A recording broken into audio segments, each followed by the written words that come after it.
Assalamualaikum warahmatullahi wabarakatuh. Ya, selamat pagi anak-anak. Semoga hari ini kalian selalu sehat, ceria, dan tetap bersemangat dalam melakukan pembelajaran jarak jauh. Ya, kita akan melakukan pembelajaran. Sebelumnya, marilah kita berdoa terlebih dahulu. Berdoa dimulai, berdoa selesai. Ya, anak-anak, kita pembelajarannya adalah tujuannya mengetahui peristiwa menjelang kemerdekaan, adanya perubahan suhu benda. Ya, di mana sebelumnya kita telah mempelajari masa sebelum kemerdekaan. Sekarang masa menjelang peristiwa proklamasi kemerdekaan.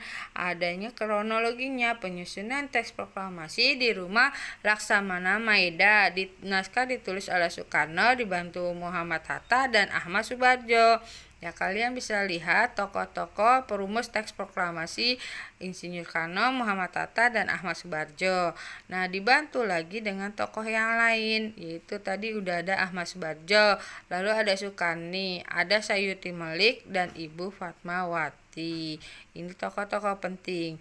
Nah, dibacakannya teks proklamasi di rumah kediaman Pak Soekarno, Jalan Pegangsaan Timur nomor 56. Ya, bisa kalian lihat.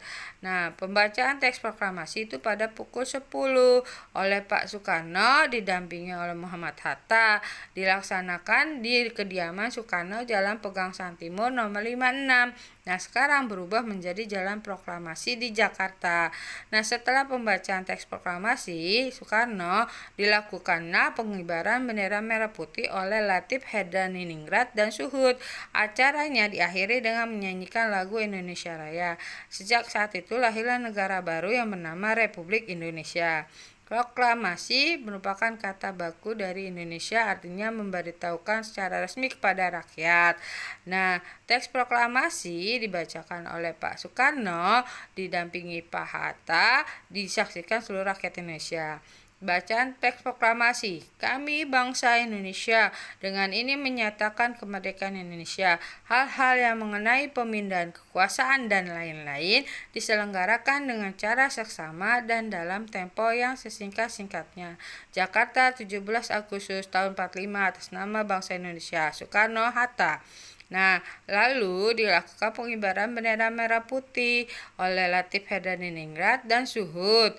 Dan bendera merah putih ini dijahit oleh Ibu Fatmawati. Ya, pengibaran disaksikan oleh seluruh rakyat Indonesia yang menyatakan bahwa Indonesia telah merdeka. Nah, disinilah Indonesia Raya dikumandangkan sebagai lagu kebangsaan.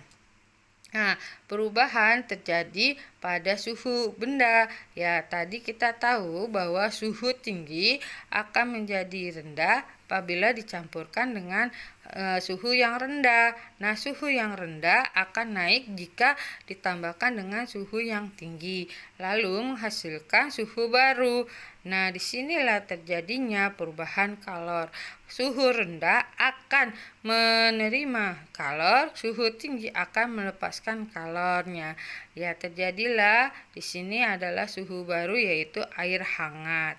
Nah, suhu perubahan ini bisa terjadi pada benda-benda yang lain selain daripada air. Ya, demikian ya penjelasan Ibu. Terima kasih. Semoga bermanfaat buat kalian. Nah, bisa melakukan pembelajaran selanjutnya. Ya, demikian Ibu akhiri. Wassalamualaikum warahmatullahi wabarakatuh.